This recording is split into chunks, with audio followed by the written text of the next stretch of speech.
మా latest videos కోసం మా ఈ తెలుగు న్యూస్ ఛానల్ సబ్స్క్రైబ్ చేసి గంట సింబల్ యాక్టివేట్ చేసుకోండి. రేపే పుష్య పౌర్ణమి. గురు పుష్యామృత యోగంతో కలిసి వచ్చిన అద్భుతమైన అరుదైన రోజు ఇది. ఈ సంవత్సరంలో వస్తున్న మొట్టమొదటి పౌర్ణమి. విష్ణువుకు ఇష్టమైన మాసం మార్గశిరం, శివునకు కార్తీకం, అలాగే పుష్యమాసం శనీశ్వరుడికి పరమ ప్రీతికరం. ఎందుకంటే ఆయన జన్మ నక్షత్రం పుష్యమి. ఈ నెలంతా శనీశ్వరుని పూజించే వారి పట్ల శని ప్రసన్నుడై శుభాలు కలిగిస్తాడని పురాణాలు చెప్తూ ఉన్నాయి. ఏలినాటి శనితో బాధపడేవారు ఈ మాసంలో రోజు ఉదయాన్నే శుచిగా స్నానం చేసి శనీశ్వరుణ్ణి భక్తితో ప్రార్థిస్తారు. పుష్య పౌర్ణమి నాడు శనికి తైలాభిషేకం జరిపించి నువ్వులు దానమిస్తూ ఉంటారు. ఆయనకు ఇష్టమైన నువ్వులు బెల్లమును ఈరోజు తప్పనిసరిగా తింటారు. ఇదే రోజున చీమలకు పిండితో పంచదార కలిపి తినిపించటం వల్ల మీరు చేపట్టే ప్రతి ప్రయత్నంలోనూ విజయం సాధిస్తారు.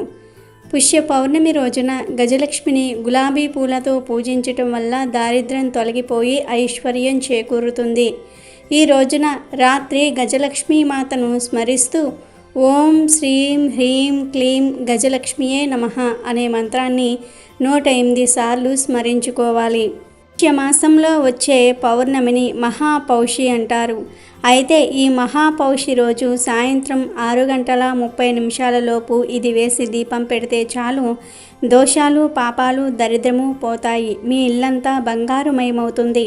అష్టైశ్వర్యాలు సిద్ధిస్తాయి. లక్ష్మీదేవి అనుగ్రహం కలుగుతుంది.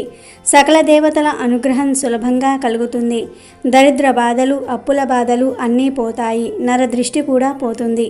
మరి ఇంతకీ పుష్య పౌర్ణమి రోజు ఏం వేసి దీపం వెలిగించాలి అనే విషయాన్ని ఇప్పుడు మనం ఈ వీడియోలో వివరంగా తెలుసుకుందాము. ఫ్రెండ్స్, తెలుసుకునే ముందు ఈ వీడియోకి ఒక లైక్ కొట్టి మా ఛానల్ని సబ్స్క్రైబ్ చేసుకొని మాకు సపోర్ట్ చేయండి. ఎందుకంటే మాకు మీ సపోర్ట్ చాలా అవసరం. ఈసారి పుష్య పౌర్ణమి గురు పుష్య అమృత యోగంతో కలిసి వచ్చింది. ఇలా కలిసి రావటం చాలా విశేషం. భారతీయ జ్యోతిష్య శాస్త్రం ప్రకారం తిథి, నక్షత్రము, శుభదినం లాంటివి శుభాలుగా భావిస్తారు. శుభదినాన మంచి కార్యక్రమాలు లేదా నూతన కార్యక్రమాలు ప్రారంభిస్తే అంతా మంచే జరుగుతుందని విశ్వసిస్తూ ఉంటారు. ఎందుకంటే పవిత్రమైన సమయంలో నిర్వహించే ఎలాంటి పనులైనా అనుకూల ఫలితాలు ఇస్తాయని అందరూ నమ్ముతూ ఉంటారు. గురు పుష్యయోగం కూడా అలాంటి పవిత్రమైన రోజే. గురువారం నాడు పుష్యమి నక్షత్రం కలిసి వస్తే దానిని గురు పుష్య యోగం అని అంటారు. ఎప్పుడైనా పుష్యమి నక్షత్రము గురువారం వస్తే ఆ రోజు శుభయోగం లేదా గురు పుష్యయోగం ఉందని అంటారు. దీన్నే గురు పుష్య అమృత యోగం అని కూడా అంటారు. గురుగ్రహం విజ్ఞానానికి సంకేతం. అందుకే గురుణ్ణి పవిత్రంగా భావిస్తారు. పుష్య నక్షత్రం శుభ్రతకు, మృదుత్వానికి చిహ్నం. అందుకే దీన్ని గొప్ప నక్షత్రం అని కూడా అంటారు. ఈ బృహస్పతి పుష్యమి నక్షత్రం కలిసి వచ్చినప్పుడు శుభకాలం ప్రారంభమవుతుంది. ఈ కాలంలో చేపట్టిన ఏ కార్యాచరణ అయినా శుభప్రదంగా ఉంటుంది. హిందూ జ్యోతిష్యం ప్రకారము పుష్యమి నక్షత్రానికి ప్రత్యేక గుర్తింపు ఉంది. ఎందుకంటే పాలసముద్రం మదించినప్పుడు ఈ నక్షత్రంలోనే లక్ష్మీదేవి ఉద్భవించింది. దేవతలంతా గురు పుష్యయోగం రోజున స్వర్గంలో లక్ష్మీదేవిని పూజిస్తారు. అలాగే గురువారము శ్రీహరికి చాలా ప్రీతికరమైంది కావటంతో పుష్యమి నక్షత్రము గురువారం వస్తే ఆ రోజును అత్యంత శుభప్రదంగా హిందువులు భావిస్తారు. ఈ రోజున ఏ పని ప్రారంభించినా లక్ష్మీ నారాయణుల అనుగ్రహం లభిస్తుంది. ఎలాంటి ఆటంకాలు లేకుండా చేపట్టిన పనులు పూర్తవుతాయి. ఏదైనా మంచి పని ఈ రోజు ప్రారంభించటం వలన అంతా మంచే జరుగుతుంది. కానీ ఈ శుభయోగంలో వివాహాది శుభకార్యాలు మాత్రం చేయకూడదు. ఎందుకంటే ఈ కాలం కళ్యాణానికి విరుద్ధం. ఈ గురు పుష్యయోగంలో వివాహాలు ఎందుకు చేయకూడదంటే పురాణాల ప్రకారం బ్రహ్మదేవుడికి శారద అనే ఒక కుమార్తె ఉండేది. ఒకసారి ఆమె వివాహానికి బ్రహ్మ అన్ని ఏర్పాట్లు చేస్తాడు. తీరా వివాహం జరగాల్సిన రోజు ఆయన మతి భ్రమిస్తుంది.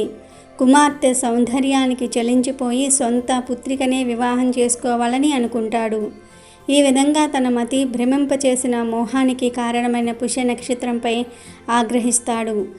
పుష్యమిలో ఎవరైతే వివాహం చేసుకుంటారో వారి వైవాహిక జీవితంలో సమస్యలు వస్తాయని బ్రహ్మ శపిస్తాడు. అందుకే పుష్యమి నక్షత్రం ఉన్న రోజు వివాహాలు చేయరు. గురు పుష్యయోగం అనేది జాలరులకు బాగా అనుకూలంగా ఉంటుంది. గురు పుష్యయోగంలో గురు మంత్రాన్ని పఠిస్తే ఇంకా మేలు చేకూరుతుంది. వ్యాపార సంబంధిత చర్చలకు ఇది శుభ సమయం. జ్యోతిష్య శాస్త్రం ప్రకారం శని, బృహస్పతి ఇద్దరూ ఈ కాలంలో సానుకూల ప్రభావాన్ని చూపుతారు. ఈ గురు పుష్యయోగంలో శివుడు మరియు ఆయన కుమారుడైన విఘ్నేశ్వరుడికి ఆలయంలో పూజలు జరిపించాలి. ఇలా చేయటం ద్వారా దుష్టగ్రహాల ప్రతికూలతలు పోయి ప్రశాంతంగా ఉంటారు. అంతేకాకుండా మీ పనుల్లో అడ్డంకులు తొలగిపోతాయి. మానసిక శాంతి లభిస్తుంది. ఈరోజు పసుపు రంగులో ఉండే వస్తువులను దానం చేస్తే మంచి జరుగుతుంది అని శాస్త్రాలు చెప్తూ ఉన్నాయి.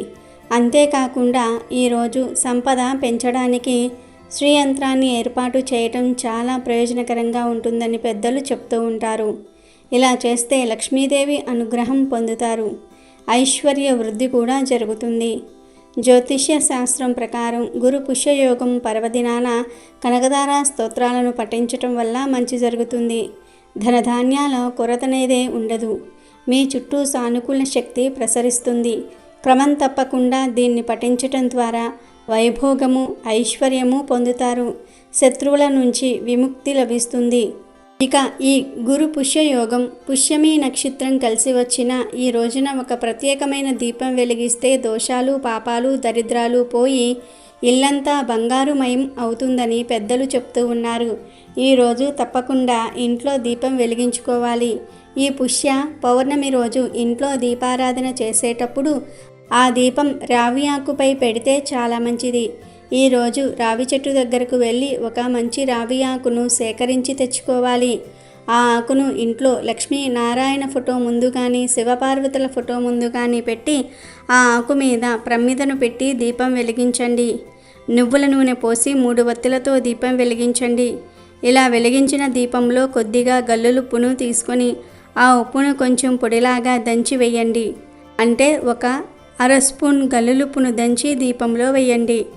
అంటే వెలుగుతున్న దీపంలోని నూనెలో వేయండి. ఇలా ఈరోజు ఉప్పు వేసి దీపం పెడితే దోషాలు, పాపాలు, దరిద్రము పోతాయి. మీ ఇల్లంతా బంగారుమయమవుతుంది. మీ ఇల్లంతా వెలుగుతో నిండిపోతుంది. నరదృష్టి కూడా పోతుంది. అష్టైశ్వర్యాలు సిద్ధిస్తాయి. లక్ష్మీదేవి అనుగ్రహంతో పాటు సకల దేవతల అనుగ్రహం కూడా కలుగుతుంది. అసలు మన సాంప్రదాయంలో దీపానికి ఎంతో ప్రాముఖ్యత ఉంది. దీపం ముమ్మూర్తుల పరబ్రహ్మ స్వరూపమే. వెలుగుతున్న వత్తి ప్రకాశాన్ని ఇస్తుంది, పాప ప్రక్షాళన చేస్తుంది. దీపానికి ఉన్న అద్భుతమైన శక్తే అంధకారాన్ని పోగొట్టడం. అంధకారం అంటే కేవలం చీకటి మాత్రమే కాదు, మనసులోని అజ్ఞానం కూడా అంధకారమే. ఆ చీకట్లను పటాపంచలు చేసి జ్ఞానాన్ని ప్రసాదించే దేవత లక్ష్మీదేవి. ఆ అద్భుత శక్తి కలిగి ఉన్న దీపానికి ప్రతీకే లక్ష్మీదేవి. అందుకే లోకంలో లక్ష్మీ స్థానంగా చెప్పే వాటిల్లో దీపం కూడా ఒకటి. దీపం లక్ష్మీదేవి స్వరూపం ఎలా అయిందన్న దానికి ఒక కథ ఉంది. పూర్వం ఇంద్రుడు దుర్వాస మహర్షి ఆగ్రహానికి లోనై సకల సంపదలు కోల్పోతాడు. అప్పుడు ఇంద్రుడికి దిక్కుతోచక శ్రీ మహావిష్ణువును ప్రార్థిస్తే ఆయన జ్యోతి రూపంలో లక్ష్మీదేవిని పూజించమని సలహా ఇచ్చాడు. ఇంద్రుడు అలా జ్యోతి రూపంలో భక్తితో లక్ష్మీదేవిని పూజించి తిరిగి తన సంపదలను పొందాడని, అప్పట్నుంచే లక్ష్మీదేవి దీపలక్ష్మీదేవి అయ్యిందని చెప్తారు. కనుక ఈ పౌర్ణమి రోజు ఇప్పుడు మనం చెప్పుకున్న విధంగా దీపం పెడితే తప్పక లక్ష్మీదేవి అనుగ్రహం సిద్ధిస్తుంది. పుష్య పౌర్ణమినే మహాపౌషి అంటారు. అలానే హిమ శోధన పౌర్ణమి అని కూడా పిలుస్తూ ఉంటారు. పూర్వకాలంలో రైతులు ఈ రోజును పెద్ద పండుగగా జరుపుకునేవారు. రైతులకు పంట చేతికి అందే కాలం గనుక ధాన్యలక్ష్మి, ధనలక్ష్మి రూపేణ విష్ణుమూర్తి సమేత శ్రీ మహాలక్ష్మిని పూజించటం చేసేవారు. పుష్య పౌర్ణమి రోజు ఎవరైతే విష్ణుమూర్తి సమేత శ్రీ లక్ష్మీ అమ్మవారిని పౌర్ణమి ఘడియలలో సాయంత్రం భక్తి శ్రద్ధలతో పూజిస్తారో అలాంటి వారికి జీవితంలో ఎదురే ఉండదు. రోజు లక్ష్మీ నారాయణులను మీ ఇంట్లో పూజించటం వలన అన్ని శుభాలే జరుగుతాయి. ఆ లక్ష్మీదేవి అనుగ్రహం వలన అప్పులు పోయి అష్టైశ్వర్యాలు కలుగుతాయి. లక్ష్మీనారాయణను ప్రసన్నం చేసుకోవడానికి పుష్య పౌర్ణమి ఎంతో ముఖ్యమైన రోజు. పుష్య పౌర్ణమి రోజు నువ్వులు మరియు బెల్లం కలిపి చేసిన పదార్థాన్ని తింటే ఆ శని భగవానుడి అనుగ్రహం కలుగుతుంది. మీ ఇంట్లోని కష్టాలు దరిద్రం పోయి సకల ఐశ్వర్యాలు కలుగుతాయి. అందుకే మన పూర్వీకులు పుష్య పౌర్ణమి రోజు ఇలా నువ్వులు బెల్లం కలిపిన పదార్థాలను తినేవారు. ఇలా ఈ రోజు తింటే మానసిక రోగాలు కూడా నయమవుతాయి, శరీరానికి బలం వస్తుంది. అందుకే ఈరోజు ఏం చేసినా చేయకపోయినా నువ్వులు బెల్లంతో చేసిన పదార్థాలు ప్రతి ఒక్కరూ కూడా తప్పక తినాలి. ఆ సకల దేవతల అనుగ్రహాన్ని శక్తిని అందరూ పొందాలి. పుష్య పౌర్ణమి రోజు సూర్యోదయం నుండి 5 గడియలు అంటే సూర్యోదయం నుండి 2 గంటల వరకు విశిష్ట తేజస్సు ప్రసరింపబడుతుంది. సూర్యకిరణాలు జీవ చైతన్యాన్ని ఊర్ధ్వముఖంగా ప్రసరింపజేయుటకు తోడ్పడతాయి. ఈ 2 గంటల సమయంలో సూర్యకిరణాల ఆరాధన చేయాలి. చేతితో నీటిని తీసుకొని తర్పణాలు వదలాలి. సూర్యుడికి నమస్కారం చేసుకోవాలి. తద్వారా సూర్య భగవానుడి అనుగ్రహం మీపై పడి సూర్యలోకంలో 1000 సంవత్సరాలు సుఖంగా జీవిస్తారు. ఈరోజు తెల్ల నువ్వులతో దేవ తర్పణం, నల్ల నువ్వులతో పితృతర్పణం చేసుకోవాలని ధర్మసింధు వివరిస్తుంది. ఈ పుష్య పౌర్ణమి రోజు ఇలా ఈ చిన్న చిన్న పరిహారాలు చేస్తే సమస్యలన్నీ కూడా తీరిపోతాయి. అమెజాన్లో బెస్ట్ డిస్కౌంట్స్ కోసం వీడియో డిస్క్రిప్షన్లో లింకు ఉంది, చూడండి. అలాగే మా టెలిగ్రామ్ ఛానల్ సబ్స్క్రైబ్ చేసుకోండి.